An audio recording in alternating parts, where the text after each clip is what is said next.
What's up, everybody? Welcome back to another episode of The Nick Williams Show. My name is Nick Williams, and I'm an independent filmmaker and producer north of Boston. And joining me for his second appearance today is Mr. Kyle Gregory. Yes. Hello, everyone. Yeah. Last time I had you on, we talked a lot about, we talked about me and acting, and we talked about you, and you were doing Romeo and Juliet. Yeah. Yes, we were. Wow. Yeah. Yeah. And I didn't even rewatch the episode in order to catch up with that. I just remember that off the top. I swear to God. And then life happens. Yes. So it's been a while. I'm very happy to have you back on. And now you take over for the next hour and tell everybody what your life's been like for a year. Oh, oof. That's a lot. So as you have known from social media, life has taken a detour in the world of the greatest creation I've had so far, and it's a baby girl. Yes, congratulations. And so, thank you. And that's like the biggest thing that's happened over the last year, and probably is going to be one of the biggest things that's ever happened in my life. Oh, I'm sure. And so aside from that, though, I mean, it's hard to how do I segue away from Meadow? Because it's been such a difference in just how I approach life. Like it's already changed me. Okay, so let's start here. So with regard to, congratulations, obviously, on the kid. That's amazing. How old is Meadow now? She's 6 months today. Wow. Oh, that's cool. Today. Hey, happy 6 24th. months. That's cool. You were teaching at a college before, right? Yes. Are you still doing that? Still there. Okay, same school? Yeah, so over at Endicott. Yes. Endicott. Okay. And what shows have you been working on? What's been going on? So when we worked on Romeo and Juliet. Then since then we've done Something Rotten. Then we did 39 Steps, and then we just closed Natasha Pierre and the Great Comet of 1812. So not that much. You've been kind of lazy, not working that hard. Yeah. So all of those actually. So I was assistant director on all of those, and then the acting coach as well. And I think last time I was here, new kids from the people that did Romeo and Juliet, or same group? same and new. Oh, cool. Okay. Yep. And so Endicott is a school that no matter if you're a first year, last year, you can get cast. It doesn't, some schools are like you only cast juniors, seniors. But for us, we have new students who come in, and we've had great new students come in. So it's been it's been awesome. Well, I remember last time you were very impressed with the talent that was at the school, and the new students are still up to standard. Beyond. Good. So it was actually, this is also the first time, I believe, in Endicott's history where we double cast, because we had so many talented students sign up and audition that we couldn't say no. So we had two, and so I don't know, do you know Natasha Pierre and the Great Comet of 1812? That I have not heard of. It's Something Rotten I've heard of, and obviously Romeo and Juliet. Yep. Go ahead. And so it's a massive musical, and it's all music, and so there's no dialogue at all aside from 5 lines in the entire thing. So it's heavy music, heavy ensemble, just heavy, a lot of dance, costumes, changes. And we knew it was going to be an undertaking taking on 2 casts, but literally we were sitting in the room like casting, this and that. Yeah. I think we had maybe 48 students audition or somewhere around there. And we just, obviously it's a college, and we were just sitting and we're like, we have to do 2 casts. Like it's these they're too talented and they're too good and want it to not be able to learn. If you have the time, why not? If you can do it. And it went smoother than we thought, though. It really did. We thought it was going to be like a big process of like one cast and then the other cast, but each cast. And what was awesome about this, and I think you would have found it really awesome, is that there was no competitiveness. It was they inspired each other. So every cast would watch the other cast, and they'd sit there and be like, oh my gosh, and they'd have conversations about it, their characters, and then they'd go on stage the next day, and they took things and they learned things, and they grew, and then they grew. And so literally by the end, it was just like this whole world of students just encouraging each other to literally just become better at the craft. It was amazing. It was one of those processes where you just didn't want to end. Damn. Yeah, it was cool. That's cool. You never see that either. No, I feel like in school, correct me if I'm wrong, but I feel like there's obviously a heavy influence or heavy sports are a big thing. Yes. You know what I mean? Competitiveness is a big thing, wanting to be the best. In TV shows and movies where there's any High School Musical, anything like that, there's always that person who wants to be the lead role, and they kind of push other people out of the way. And it is really cool to hear that they're encouraging each other and oh, that's sick, or I want to do this too, or whatever. That's fun. That's what makes it fun. You all do the job, and you do a good job, and you encourage each other so that you can continue doing stuff, Yeah, no, and it was great. And even when I was undergrad, my class wasn't too bad with the competitive nature, but I know a couple other classes were. Which is natural, by the way. To be competitive is a natural thing. It is. You can't. You don't want to be mean, but like I'm very competitive, Yes. extremely. But I also, at least in the filmmaking industry, I know that like if you're trying to one-man band something, you're screwed. Yeah. So like you can be competitive and want it to be the, put your best self and best foot forward and make the best movie possible or whatever. But you also got to bring everybody else along with you. Yes. And I'm very big on making, I guess for me, the competitiveness is like, I want to make sure that I'm doing the absolute best that I can. But then when you go to a film festival, like if you made a movie and I made a movie, I'm not sitting there going, this is crap. For me, it's like, dude, we both made the best thing ever. Yes. Like that's where I'm at with it, So that's really cool. What are you doing anything in the land of behind the camera stuff? Yeah. So this was the first semester. So I had pitched it to the school, and it got approved. So this is the first semester I'm actually teaching acting for film. Nice. Yeah, and so That's cool. It's awesome. And usually you want more students in a class, but because it's the first class, sometimes it's low number. So we had 4 students who signed up for it. That usually happens with new classes. Sure. And You don't want 500 kids in an acting for film class. Like it turned out to be the best thing for this class because we've literally been able to film 2 solid scenes already, like out, and we went on location. Obviously we're filming with low budget and no budget. And so like we're doing the best we can with what we have and stuff like that. But it's been so, and from my talk show, I did learn a pretty good amount of like editing and stuff like that. And so I've been editing the scenes with the kids. I actually have them watch all their takes and I'm like, which take do you want to use? Do you want to use this take or do you like this take? Do you think we should go to the wide? And why do you think we should go to the wide? And so like, so that's like the behind the scenes camera. That's kind of the only film things that I've been able to do. And I'm happy that I've had the class and stuff like that. Yeah. But because I am dying to make another movie. Oh, good. So yeah, I like that. Bad. It's just financially, it does not make sense. And still. it never makes sense. It never makes sense. And now you have the kid. Yes. I'm not trying to say that that's a bad thing, but like this stuff, life gets in the way. What would you say? This would be interesting. I'd love talking to you about acting, dude. You're so in it. What would you say is the biggest difference between acting for film and acting for the stage? Internal versus external. Okay. I think acting for stage, you have to learn how to be external for the audience that's watching you here. And so a lot of the emotions, they have to be bigger. They have to be more here and present with the audience. You have to allow the audience in a different way. Whereas the camera, you don't necessarily have to allow the audience in when you're doing it because they'll see it. And that's the way of them allowing themselves in it. And so, for instance, like, and so it's been great to have this class because they're all theater students. And so we started the semester very like, hey, okay. Yeah. Like, looks like that. And I'm like, okay, let's take that same look, internalize it. So it just becomes a more. Yeah. Right. Exactly. You can't lie. And I think that's the biggest thing. And it's helping their stage acting too, is because film acting, you can't lie. There's techniques you can learn in stage acting that can kind of like sell something to an audience because it's a little bit further away that you can put on something. There's technical things you can do. Sure. Yeah. I mean, the makeup is crazier. Like all the guys on stage have the big eyeliner and everything else because they got to be able to see it from the back of the room, And that was one thing that when I was doing acting and stuff on stage is like play to the people in the top last row of the balcony of the whatever back there. They have to be able to hear everything you say. Whereas with film, the camera's going to be right there.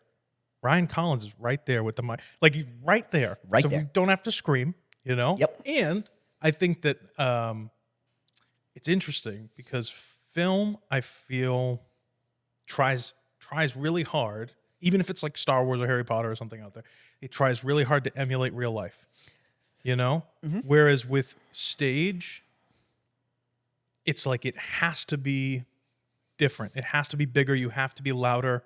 Like even if you're whispering, you whisper loudly. Like everything, everything has to be, which is totally different. And film, I mean, obviously it's nothing in movies is real.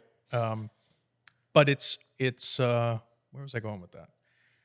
It's an interesting, I don't know. It's very interesting, especially when you're talking with actors and you see a performance. What's a good like right now, I think it's in Boston. I think Glenn Ross is great play. Playing, right? Oh yeah. I love the movie and I love the play, but totally different things, And it's because one of them's like you have to have, I don't know. I feel like acting on stage is more physical. Does that make sense? No, it is, and I think that's like the selling part is like things just have to be more exaggerated. They have to, Yeah. and it's not always the case, but like they have to see it from the back row. And so there's something about the technique of it because there's a technique in acting for film too. I think Sure. some people think like acting for film is like real, and I'm like, it's a scaled down version of life in a sense. Sometimes. Real as in acting for stage is not real? Like not real acting? So a lot of people will assume that when you act for film, you literally try to act like you do in life, which is like, yes, but there's still a technique behind it. Yeah, and you're playing a character. Like you have to develop a character Yeah. still, everything else. Personally, when it comes to stage acting, if it's like too overacted, it's like the opposite. You know what I'm saying? Yes. So it's like the two extremes. Like people that are like it's like too much, you know? Like it's too much. You can be real and be on stage. It's just a projection method, I would say. You know? Yeah, that's cool. and a lot of things too is like the images, and so and stage again, you can technically see something out here, and the audience might not see what you're seeing. Whereas in like film, if you're in a monologue or if you're telling a story or if you're trying to like feel something, and you're not seeing truthfully what the character's seeing, you see that. And so that's been the biggest thing for some of my students is, and I love when they see it because they're not afraid to be like, oh yeah, you could tell I'm really not seeing what I'm supposed to be seeing right now, and I'm like, yeah, the camera sees it. You know what's funny? And again, I'm not going to name any names because I need to complain about something, but I don't want to complain about anybody in particular. You know, one thing that really bugs me about it's probably newer actors, I would say, is they do this breathy thing when they have to get emotional, like this like, and then you said, and I used to think to myself like, why on earth are they acting like? What person do you know that acts that way? And the reality is they're trying to create a chemical reaction in themselves, a real emotion. The thing that's funny to me anyway is that as human beings, we try to hide the way that we're feeling. It's like if you're sad and you're going to start crying, you automatically want to like straighten yourself up and kind of hold that back and I'm good, especially for men, you know? But it comes through anyway. That's real, you know what I mean? Like that's where you're like, oh my God, I know how he feels. When people start doing, like if you see like a grown man in a scene where he has to start crying for something and he's doing this thing, and you guys, and you're like, what the hell are you doing? Nobody acts that way. You know what I mean? Yeah, and I tell my students all the time, don't think about the fact that you have to cry. I would much prefer you not cry, but at least you're feeling sad because not everyone cries when we're sad. Sure. And there are going to be some performances where you can cry, and there's going to be some performances where your body says absolutely not today. It's Yeah, like it's not like professionals. We try to get to a point where we can do it take after take, take after take, night after night, night after night, and sometimes the real part of it is what you're talking about. The body shuts it down, and so you have to train yourself to how do you keep staying open 24/7, and that's a tough thing to do because that's just naturally how the body responds to things. But when my students, it's emoting, and so they try to emote the feeling to make you feel how they're feeling. But I would much prefer someone just be as sad as you can be on that day, and if no tears come, that's cool. But as long as it's sad, I think also too, it's understanding the why. Like, why are you sad? Why are you happy? Yeah, that's very interesting. I like to talk acting all day. I love it. So who's your favorite student? No, I'm just kidding. No favorite student. They all have their strengths. They all have some weaknesses. They're all just they're students. Yes. They're learning. They're learning. You can't be perfect on day one. Otherwise, you wouldn't have a job. If everybody's perfect on day one, right? No. That's cool. So you've been doing some acting for film. You guys are filming scenes. Do you give them like monologues, or is it like scenes between each other to talk, or what? So we started with monologues, and then once they got a scale of like understanding like the scale of like images and how far to project and where to come in, we ended up just switching right to scenes. And so we did a first scene, and now we're on our second scenes. And so today we were finishing editing, and hopefully by next week we're done editing because the semester's almost over already. Yeah. And the scene's been great because they're not afraid to watch themselves too. So it's been awesome in that regards. That's probably a help that it's only 4 people too. Because if you had like 40 people in a class and they all had to watch, they'd be so scared. You know, like I'm sure you get to a deeper level of let's, focus in on this and don't be afraid of that and all that other stuff. I wouldn't be able to edit the scenes. Yeah, I don't have the time to edit crazy. for, and it's that's why 2 scenes is it's like that's been great for editing, learning all that process and stuff like that. But like imagine if I had 10 students and everyone had to do a 3 to 5 minute scene. Oh, you'd be it's screwed. like the editing on that alone is just it's a lot. Yeah. It would be way too much. Yeah. So what's I know you said it's difficult right now to make movies, which makes sense. But what are your What are your plans moving forward? So you have this new class. You guys have just wrapped another show. Yes. What's the next show you're doing? So I don't have a show that I'm doing, but you're gonna enjoy this a little bit. So obviously, I don't know how to not be creative. Yeah, And that's kind of like it's just it's so this is like shifting me to okay, what can I do right now that's kind of like making me. So I finished my memoir, which Nice. so it's one of 3 memoirs based off my childhood into I'm my. almost 100% sure, not to cut you off, almost 100% sure in the last episode that you did with me, you said I'm just starting my memoir. So I finished it. I finished That's it in the last sick. year. Yeah. That's yeah. cool, man. It's Good for you. it's like- Congratulations. thank you. It's like a little over 200 pages. So a lot more than I even thought was. I just opened up. I was how it like, goes. and it's based off because a lot of people were like, "You're writing a memoir already?" I'm like, based off my childhood. Like, I can't write a memoir about my life right now.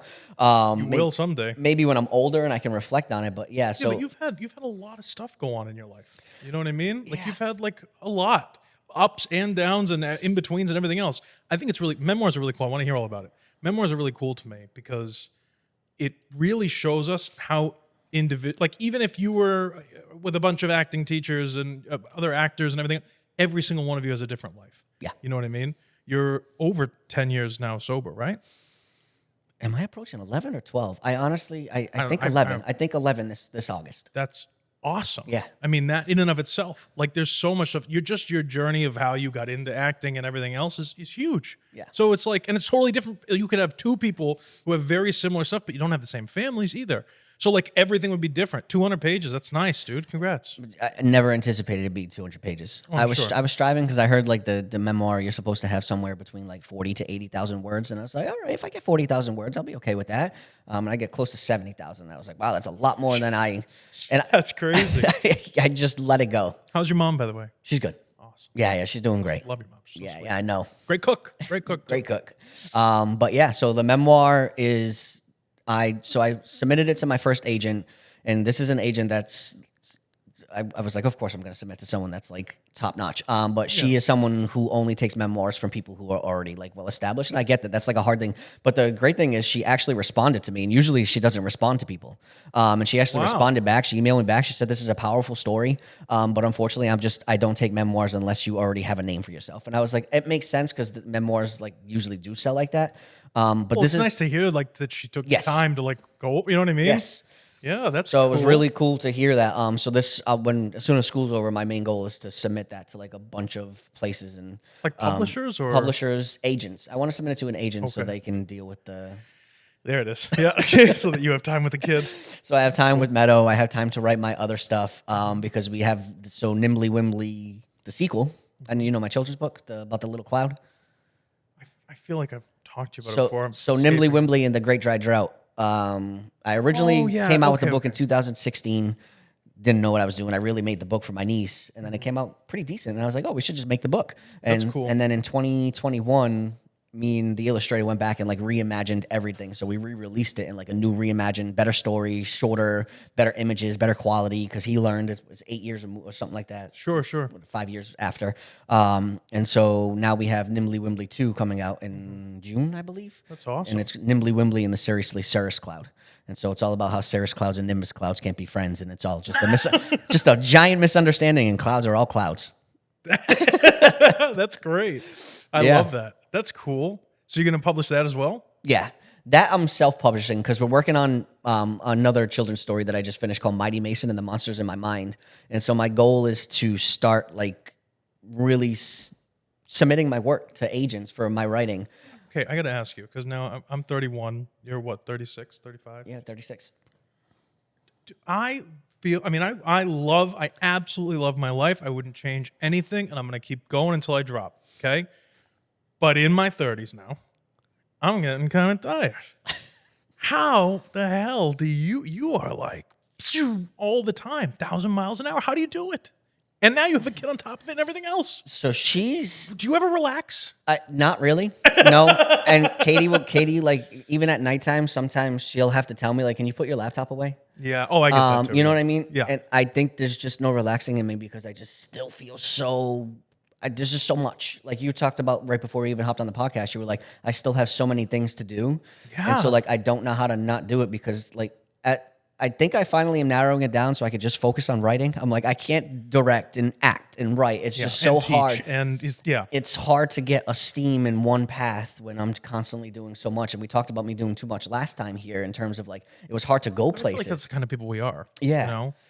I think channeling, because, you know, people like us have a lot of energy, great energy, and being able to focus that energy in one specific spot. Yeah. That's the challenge. Yeah. Because it's a, and I don't want to, you know, put words in your mouth or anything, but it is kind of like a shiny ball syndrome to an extent. Yep. Because you're like, I can do that. So why wouldn't I do that? And then you're like, and I can do that. Why Yes. wouldn't I do that? Yes. And it's like you can, but then, you know, you have to manage your time properly. But I find it interesting because, like, I don't know. It's like, it's a lot. It gets to be a lot. I'm not 21 anymore. That's for damn sure. I am not 21. I can say I've been blessed. I've been like this since I was born. My mom, I started walking at 9 months old. So my mom used to tell me that I was like, she was like, Kyle, you drove me crazy because you were just so on the go always, just like nonstop. And so I think it's naturally in me. But I shared a story on Facebook maybe like 3 years ago, and I actually reached out to the kid that beat me. But there was my senior year of high school. Did I ever tell you about the wrestling story? But when I lost, I remember. Go ahead. Tell me. so that was so I lost. So I was going to South Sectionals, and I was looking at my opponents. That's the tournament right before state, and I saw that I was facing a kid, Thiago from Barnstable, and during the regular season, I beat him I think 3 or 4 times, and each time by more and more. And as soon as I saw I was facing him, I literally switched off my competitive switch. I remember literally, You're like, I got this. I literally remember looking at my buddy Matt, and I went, no problem. He went and beat me 1-0. He ended up placing 7th at all states, not just states, but all states, which meant he was the 7th best wrestler in the state of Massachusetts. And I could easily beat him. Like you know what I mean? And I never believed, I was, I think 23-5 my senior year in wrestling. So I was pretty good. I was captain of the team. I was, you know what I mean? But I didn't have a dad, and I didn't have like, my wrestling coach was great with being like a mentor of like teaching me the things, but I never really had like that, like true, you can do this. Like it is possible. Support. Yeah. My mom, she supported me, but she was a mom. So when I lost, she'd be like, it's okay, which it is. Right. But like sometimes I needed like, you'll get them next time. Lose, you know?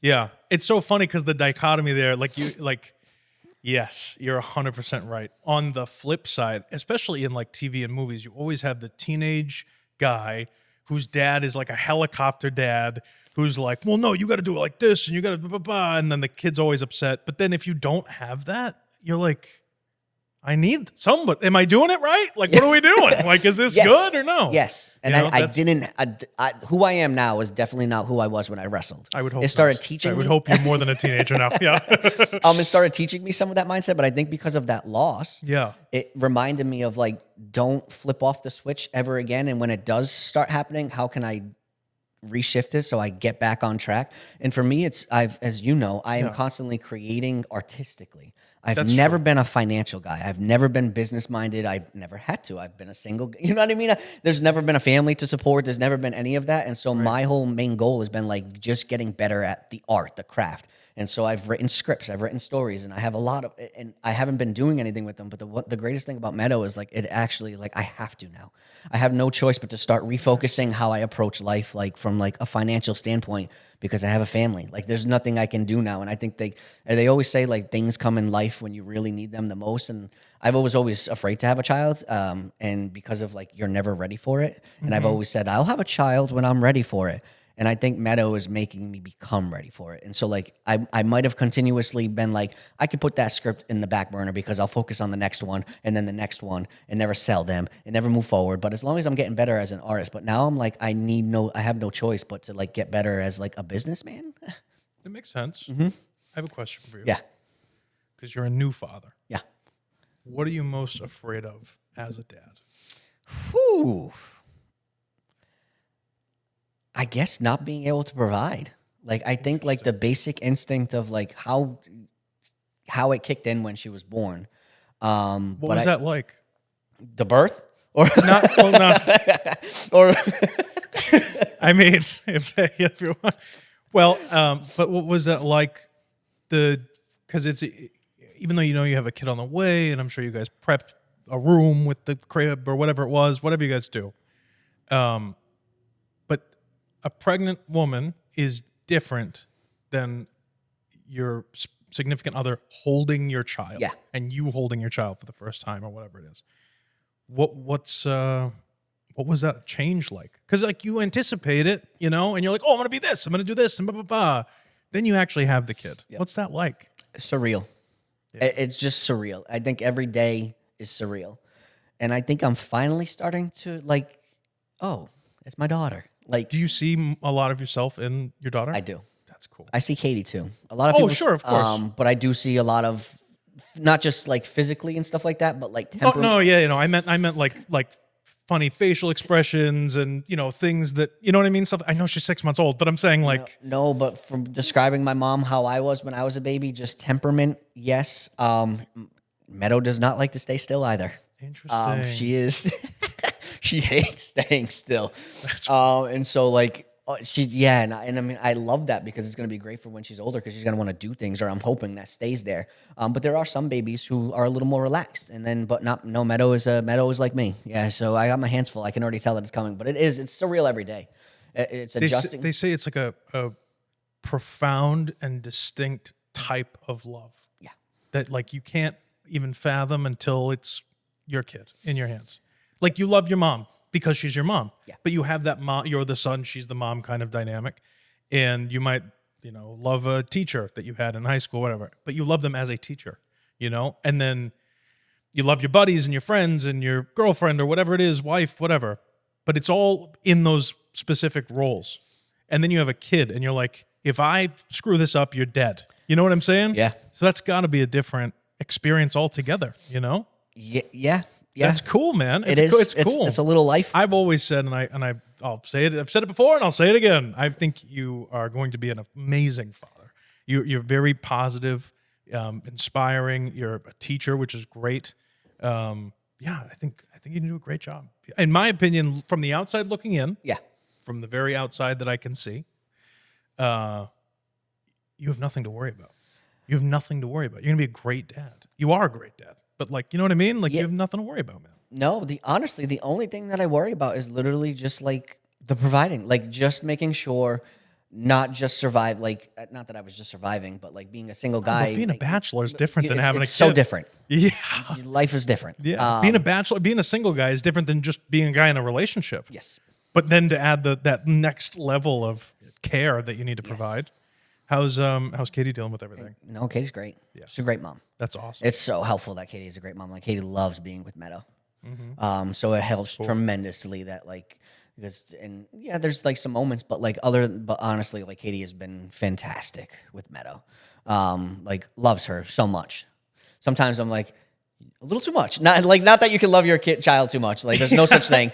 But Katie always wants to hold her. Now Meadow gets fussy because when Katie's just with her, she fusses like she really doesn't want to like be let go of. You know what I mean? It's like all those normal things and stuff like that babies want the mom. Yeah. Of course. And so like the bond between them is like very, very strong. I always joke. I'm like, oh, she looks at me like that one day. Like, you're the dad. It's different, She will, because then she'll be daddy's little girl. It'll be a whole thing. You know what I mean? That's very cool. I'm so happy for you, man. That's amazing. So it's been a blessing. It's been the greatest like blessing from like someone who literally was like, if I have a child, I'm okay with that. If I have a child. But if I don't, I also would have been okay with that. Like, and now that you have one, there's no way that you would go back. No, there's never. Yeah.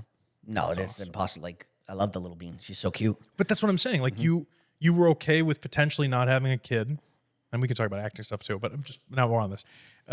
You were okay with the idea of going your life without having a kid. Now that you have one, do you look back at your old self and go, what the hell was I thinking? Of course I want to have a kid. Yeah, for some of it, yeah. That's cool. Because it just seems like it's going to be a great adventure. Yeah, well, of course. Everything's an adventure. I think that's something that as I get older and kind of calm down, because like, me, I'm like, everything has to be right, But as I like get older, I look at stuff and I'm like, no, this is a new adventure. It's just a new, it's just a new chapter. It's a new story. Same people, different story. Yes. And that's really cool. I don't know. I love life, man. I'm learning to really, and I mean like value the people in my life and the experiences I have, and really kind of hone in and how do I use them to my benefit. You know what I'm saying? I don't mean use people to my benefit. It's but use enhance your life. experiences. It's to enhance your life. I understand completely what you're saying. To live the best life. Yep. It's not like to make the most money or to go the most places. It's like to be really present and like give my knowledge out to the world or whatever, and at the same time take in as much knowledge. As I get older, I want to learn more and more and more. And when I was like a kid and a teenager, I couldn't give a shit less. I wanted to get out of school as quickly as possible and hang out with my buddies or like just get away from that. And now I feel like everything, like there's no BS in my YouTube history. Yeah. It's all learning things and like way more documentaries and way more digging deeper on filmmaking and, you know, equipment and everything else. It's just, I want more. I can never get enough. And that's really, it's been fun to kind of jump into that mindset. You know what I mean? The growth mindset. Yeah. It's kind of what makes life. I think the moment, and especially we can come back to film and artists and art and stuff like that, but I feel like that's the biggest thing too I teach my students, and is like, don't get comfortable. Ever. Yeah. If you think you know everything, you don't. And the moment you think you got it, you don't. Because even if you had a great performance and you did have it, and you did feel it, and it was authentic, and it was the best, and you maybe won awards or not, but you know what I mean? Yeah. And like you felt it, and like, but the moment you say, okay, I can do that, is the moment you're no longer going to do it again. It's like a weird process where like you can't. Yeah, you check box and that's it. You move on, you know? Yep. Yeah, that's funny. Yeah, I especially maybe at the growth mindset. I think as you continue to grow, like there's a great book out there called The Dip, and it's a life book. It's a business book, but it's also a life book. And it says that everything in life has a dip, and it's a little first level of excitement, and like when let's say you start a YouTube channel, and your first 40 followers are all of your friends who you're like, oh, follow me on YouTube, and they go, okay, great. And then there's that lull of like nothing for a while. And that moment of like the worst moment of low is the moment where you should push 10% harder, 20% harder, because the next thing is a skyrocket. And the dip can last years or weeks or months or whatever, depending on the experience and what it is that you're doing. Finally now, after 5 years of I don't want to say like I've been goofing around or not. I mean, I've been slaving, you know, but making a million mistakes and thinking and wasting hundreds of thousands of dollars and, you know, figuring out that like, okay, well, I don't really do that well, or I don't do this that well. Like every time I have a cinematographer on, I'm like, I'm not a DP. Like don't put the camera in my hand. I don't know what I'm doing. And that's just because I'm too much of a perfectionist. I know when it's wrong from the monitor, but don't put me in front of the camera. And so it's like riding that wave. And then when you start to feel that, like, oh, I've done this before, but this time it's better. Like push, you know what I mean? Keep pushing, put the gas on. That's cool. It's a cool experience. It's very, very fun. Okay, we're good. We got some time. We got a little bit of time. 10, 15. We're good. Not bad. I'm like, what? We're good. So you're good at, you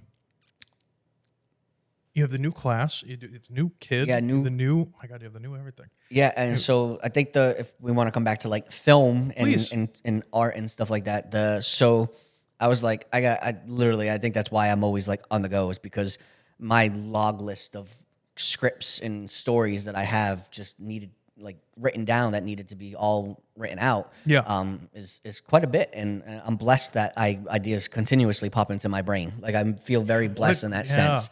And so obviously I was supposed to film Lacrimal. Okay. I think I told you about that last time I was here, right? With the, so it was all about the. You were going to film it in August or something, right? Yeah, yes. Okay, but it didn't come to fruition. You were busy, whatever. Meadow was about to be born, and I was like, I can't spend. The kid that we've been talking about the whole time. I was like, all right, I could spend 12 to 15 grand of my savings right now on a film, or I should keep it in the savings for when the baby's born. Insane. So you still want to do this? This is the one about the masculinity thing, right? Yes. Okay. And so I realized is that between that story and then 4 other scripts that I wanted to write, they made good novels. Ooh. And so I said, ooh, I wrote novels. I remember having a moment. I said, what happens if I just try to write it into a novel? And so I am about a little over 100 pages into, it's called, so It's called Oakwood County, The Devil's Dance is the Josh, are you first. hearing this? It's like everything he says is like, so I was like, maybe it's a novel. So now I'm a little over 100 pages in. I wrote my memoir 70,000 words. Like, Jesus, it's like it doesn't. It's impressive to me, because I work really hard, and then I meet and talk with people like you, and I'm like, I'm not working hard enough. I have to keep going. You are. And I feel like I'm not. I feel like I'm never not. Okay. Maybe it's a people that are hard workers mindset. It's never enough. Well, because I before Meadow was born, and I think I just have to it's just I've adjusted, right? I was able to write 5 to 10 pages a week minimum. Like that's like on top of the other things I was doing. Whereas sometimes now, honestly, it's tough to write 5 pages a month. You know what I mean? Like there are stretches go by, and so it's like finding the mental capacity to continuously push forward when you don't want to. Because it must be so easy. Like if you go a week without when the same as easy as it is to write when you're on a streak. Yep. It's very easy to just not write once. You're like, well, I'll do it tomorrow. How do you overcome stuff like that? Like how do you? Eventually, I think of losing that wrestling match, and I say I have to write.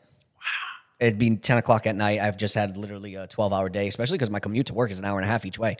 And so it's. I wish that I could do voice to command writing, but I actually need to write like this. I can't. I don't know how to talk out my ideas. I actually need to type them out. Really? Yeah, I don't know how to. I do not. I've tried, and it's just mess. I literally do not. Interesting. And so the novel is going to be a 5-part series. And so I had 5 horror scripts that I wanted to write, and they actually all work because they're all based around curses. And so it's called Oakwood County, and it revolves around a town. It's like that not a basic story, but it revolves around a town that kills an innocent woman because she's a free spirit who literally brings love and light into the world. And what time period is it? It starts in 1697, I think. Okay, is the first year. I was like, nowadays nobody's gonna kill anybody for being a free spirit. Yeah. I think it's 1697, and it revolves around Oakwood, the town. And what happens is her life bleeds into a tree, and it sets off a giant curse within the town that everyone is trying to overcome because they got rid of the light and love in the town. And so it's going to follow 1697, 1797, 1897, 1997, and then present time. I know it's 100, then present. And I'm fine. Maybe they might skew the dates a little bit to fitting what they fit. But it's taking 5 film ideas and literally making them all revolve around this cursed town that eventually seeps out. And by the final novel, you literally are in a world war, and there's no light and love at all. And people are trying to figure out, can we ever go back from this curse? And so it's just like a progression of what it could look like. And blind hate, and so that's really what it focuses on. You're 100 pages into the first. Yeah, about 100 in. Wow, that's incredible. And I love novel writing. Yeah, I love it. Because you can go into so much detail. I was gonna say so much stuff that you can't do with. It's so funny, right? There's at every level of everything, and I wouldn't even call them levels because it's they're all in the same kind of thing. They're just different. Mm-hmm. So stage acting. Have you seen The Whale? Yeah. Okay, that's based on a play. Yes. That's why the whole thing takes place. Anytime, and there's another one called Boys in the Band. Great movie, great play as well. You should watch it. It's about these, it's 6, I think there's 6 or 7 gay guys that have a party in a apartment in New York. And there's a visitor who comes in, and there's all this stuff.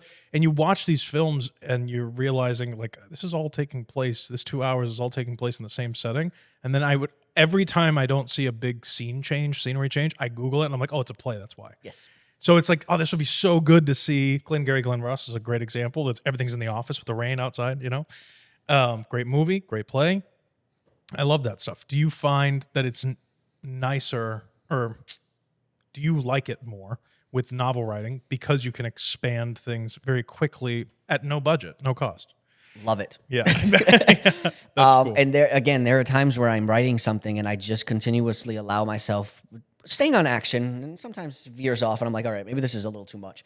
But I love it for that reason, is that there's no constraint. And I think I wanted to write novels back when I was maybe 25, 26. Okay. And I really couldn't figure out how to do it. You have a great author name too, Kyle Gregory. It's a good name. I like to think it's pretty nice. Yeah, I think it's cool. You could see that on a Barnes & Noble shelf. You know what I mean? Kyle Gregory section. That'd be cool. It would be awesome. That's the goal. Someday. And so for me, to be able to just go into, and I was going to say it was about the film. Yeah. And I think once I started writing when I went back to grad school for film, but not until I started making movies and being a part of it as an actor and stuff like that. I think that helped me the most in my novel writing. Why? Because at least I'm trying to bring like this cinematic quality to my writing. And so it's part novel, part cinema, all in one. Like visual storytelling through Visual reading the story words. through a narrative. Right. And obviously there's no like push-ins or pan-ups or but No, there but, is like, still yeah. a feel of like can I allow the audience to see everything that's on the page just like a film does without bogging down the audience for too long and making sure the action continuously like moves forward. Without being like overly detailed. Yes. Right. That's Yep. interesting. That's an interesting. And I think as an actor, it's been super nice because I go deeply into the psychological like mindset of all these characters of like figuring out of how do they get through this moment, where are they in this moment, and truly like trying to tap into their psychology across the entire novel. So we are truly living with their thoughts and like feelings as it continues to. And I don't think we'll see what people think of it, but I don't think my writing in the novels would be like nearly what it was if I had never jumped into movies. Interesting. Interesting. Never. And so I'm always like, the universe speaks sometimes. And I'm like, did the universe tell me to go to grad school for playwriting? Although I left as a film writer. And then I started making movies after that. And then Meadow came along, now novels. And I'm like, I think that was like where. So do you see I mean, obviously, like the want is great, but I mean, I want $1 billion and whatever, have a giant mansion somewhere. But like whatever, I don't know, have a yacht someday. I don't know. But like, is there a plan for you to go back to filmmaking in some respect, whether it's acting or directing or whatever it is you want to do, but or writing scripts as well, So the goal is to write the novels. Yes. The novels get made into films. Yeah, not to add more to your plate. No, the novels can get made into films. So since they are technically film scripts that I could already see as films, but truthfully, I think this is a way for me to get back to making movies because if all goes according to plan, I could sell some novels and from that money make movies. There you go. I just miss making. I really do. Yeah. It's been almost a year and right? Yeah, I can't think of the last time I was on a set. Wow. Yeah. No, I was on EP2. Never mind. I was on a set maybe like 8 months ago. My buddy Nate made EP2. But aside from that, like it's been here and there and stuff like that. Even not the main focus. But I mean, it's not like you don't have anything going on. Like you're busy. You got a lot of crap going on. That's good. That's good. Busy is really good.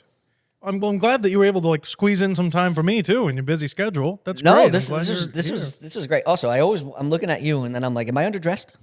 No, Is but this good? I overdress because it's so funny. Like we're all like, I don't know, individual people, I like to dress up. My entire 20s, I was required for my job to wear a suit every day. And I don't know, I like to dress up. I came from stage combat class. So I had a few classes today. We had acting for film, stage combat. So I usually try to wear like my stretchy jeans and stuff like that. You say that, but you look fine. Like you don't look, I can tell people this, but you want to know?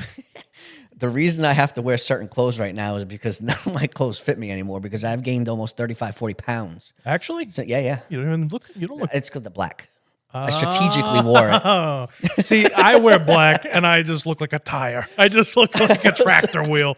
So for me, it's like nothing I wear makes me look thin. I was like, strategically wear the slim fit, Kyle. They look good. But it's not even a joke. Like literally, like no. Why do you think that? Why are you gaining weight? Like you're like, because I'm eating. But why? Like, is it stress related or is it like just convenience or you haven't been able to go to the gym? You were like a workoutaholic when I saw So you. I'm only able to go to the gym like 2 or 3 times a week right now. Yeah, that's fair. Where I was. Well, you look great if it's any consolation. Thank you. Yeah. I was going 5 or 6 times, but 2 or 3 times. But the biggest thing was during Katie's pregnancy. They get a lot of cravings. And so when she got the Apparently cravings, you do too. I got the cravings too. I had never had more sweets in my entire. I was never really a sweet guy. Oh, I am. I love the sweets. And I love them now. Yep. I'm like, wow, I should have given in to the sweets a long time ago. Yeah, sugar man, it's addictive. Yep, especially donuts. Oh, like, I am all about the donuts. Like, and so like I've cut back a little bit. So I've actually I'm like I need to calm down. But yeah. That's good. I mean, that's funny. So, yeah, no, that's 30 pounds. I couldn't believe it. I stepped out. Oh my God. I'm not a small guy. I'm not the biggest guy in the world. So I was with my mom and my sister because I wanted to know how much Meadow weighed. And so I was like, all right, I'll step on and then I'll add her to me and then I'll subtract and I'll know what she weighs. Yeah. You stepped on. And You then I went, stepped on. "What? I literally went, what? This is broken. We got to reset this. Like, what's going on?" My mom started laughing because I think it's ingrained in me too from wrestling. I wrestled at a certain weight class. And so like for the longest time, I like stayed in like this 100%. body type for so long, and I didn't know how to break through it because I was just always came back to wrestling. That's like the novels and that's where we are. Congratulations, man. That's really, I really do appreciate you coming in. I mean, it sounds like you're extremely busy, and I, appreciate you coming in and supporting me. And I'm obviously very supportive of your work. I think you are fantastic at writing and everything, very creative. I'm very excited to hear more about this, the acting for film class. I like stuff like that. I feel like that's very needed. A lot of kids will do stage acting in school, and then they're like, and I want to be in movies after they leave school, and they have, you can always tell. You can always tell. You can, and that's why I wanted to offer this class, so by the time they get there, they're at least somewhat more in the acting for film world. I will say the best thing about stage actors is I feel like they know how to bring character to film a lot stronger than somebody who's just because they're so used to staying in character for an entire run. That's fair. I would also say that something positive that stage actors bring to film is of certain vulnerability. That because when they're performing normally, it's in front of 1,000 people. They've gotten over that whole like, I don't know if I want to do that's kind of weird. Do I want to? You know what I mean? When they come from the stage and then they're in film, they're like, you need me to? Yeah, I'll do it right now. Yeah, I'm going to jump over there. Okay, great, I'll do it. Like they don't mind that, which is nice. I was just thinking, when did we meet? 2019 or 2020? Was it before No, the 2020. pandemic? It was 2021. It was. Mm-hmm. Yeah, because that's when I shot Four of a Kind. That's the same year, and that's the same year we did Charlie's film, Graffiti? No, I'm sorry. Well, I guess I didn't really meet you on Graffiti. But I definitely remembered you from Graffiti when we were doing Four of a Kind stuff. So that was 2020, November of 2020. Okay. Yeah. Yeah, man. 2025. We're 5 really years chugging along here. Well, it's just so crazy. But that's part of the okay, so this is my whole thing, right? That's part of the reason that I want to do the show, because your life is insanely busy right now. My life is insanely busy right now. This is the excuse to we have to maintain these relationships. We have to stick together. And it's it's incumbent upon, I guess, me in this instance, because I would love to go hang out. Neither of us drink. So it's and you have a kid and you have a whole bunch. So it's we have to figure out a way. So I'm like, why not? And I love it and that's why I'm always like, yes. As soon as you there's no hesitation. I was like, I mean, you're always welcome, obviously. Because it's so tough now with the baby to get out. Because I'm busy, and so on my off nights, I have to be home. It's it's I'm hoping when summer comes and there's a little more time because there's not a full-time schedule that I have a little more time to do the things and stuff like that. And the only reason I was asking you, because it's also funny for me. I don't know if it's because I've become a teacher and stuff like that, but to see how much you have grown since we first met. Yeah, it was crazy. Yeah, you're still Nick and stuff it's just amazing to me to see how far you have grown. Thank you. I appreciate not just that. Work wise too, but as a human, a human. Well, I'm realizing I've been doing a lot of reading, and I've been really digging deep into a lot of because my goals are so grandiose that you have to really, you got to have a even a level head. You know what I mean? The whole way through. The emotions are still there. I still freak out all the time. But it's I'm learning better to analyze not everything has to be freak out. It's and some of the stuff that you freak out about, now that I've made those mistakes and I've freaked out about those things in the past, when I see people not calling anybody out, Josh, I love you. But when something will go wrong and you're frustrated and you think the whole thing is ruined or whatever, it's is it really that big of a deal? Is it it's not ruined. Yep. And maybe it'll cost you an extra hour, but we're going to make it through. Yeah.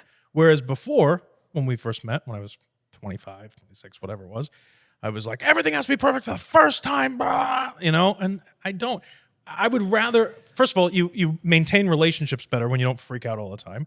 And second of all, if that's the case, people want to work for you and with you. And it's it helps you see the path to the end goal. You know what I mean? Way clearer. And I think that in the beginning, I